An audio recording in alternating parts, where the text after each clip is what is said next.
એક મોટું જંગલ હતું તે એમાં બધા ઝાડ રહેતા હતા તો એમાં એક બાવળનું ઝાડ હતું બધાય સામું જોવે તો બધાય સામે રીસાઈ જાય તો એક દી રોવા માંડ્યું તો વનદેવી આવ્યા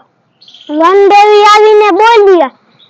કેમ બેટા તું રોવેશ તો એને એમ કીધું તમે બધાને સરસ પાંદડા દીધા કોઈને કાંટા નથી દીધા અને મને કાંટા અને પાંદડા બાય આપ્યા છે તો મારે નવા પાંદડા જોઈએ છે તો વનદેવીએ એમ બોલ્યા તો મારે નવા પાંદડા જોઈએ છે તો તારે શું કેવા પાંદડા જોઈએ છે એને એમ કીધું મારે સોનાના પાંદડા જોઈએ છે તો એને એમ કીધું જાદુઈ છડી અડાડી વહી ગયા અને હુઈ ગયો રાહ જોતા જોતા પછી સવારે જોયું ને તો પછી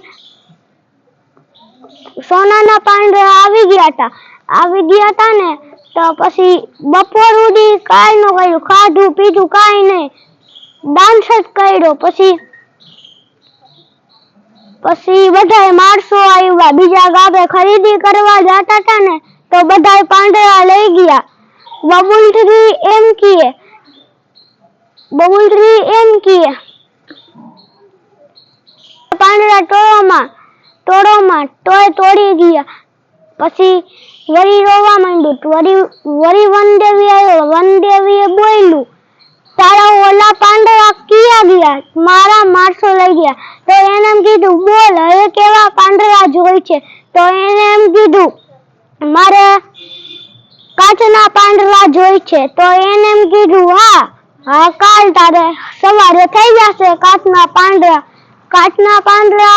સવારે થઈ ગયા તો પછી બપોર પછી બધી કાંઈ ન કર્યું પછી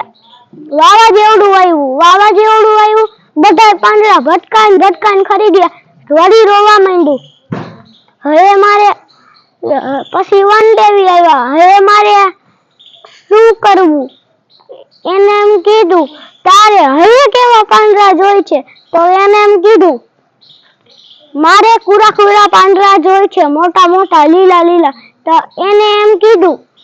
મારે લીલા પાંદડા જોઈ છે તો એને એમ કીધું ઓકે તારે સવારે થઈ જશે પછી સવારે ઉઠીને અને પછી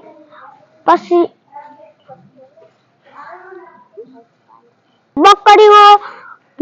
ભૂખી હતી તો યા જઈને પછી એને ભૂખ લાગી હતી પાંદડા ગોતતી હતી માં ખાવું પછી બધે એને જ ચોટી રહી અને પછી વળી વનદેવી આવ્યા એવું છેલ્લી વાર આવું હવે તારે ક્યાં બોલ પાંદડા જોઈ છે તું ભલે બુઠું થઈ ગયા એવું આવવાનું નથી તારે જેવા પાંદડા જોતા હોય એવા તો કીધું મારે હતા ને એવા પાંદડા દઈ દીધો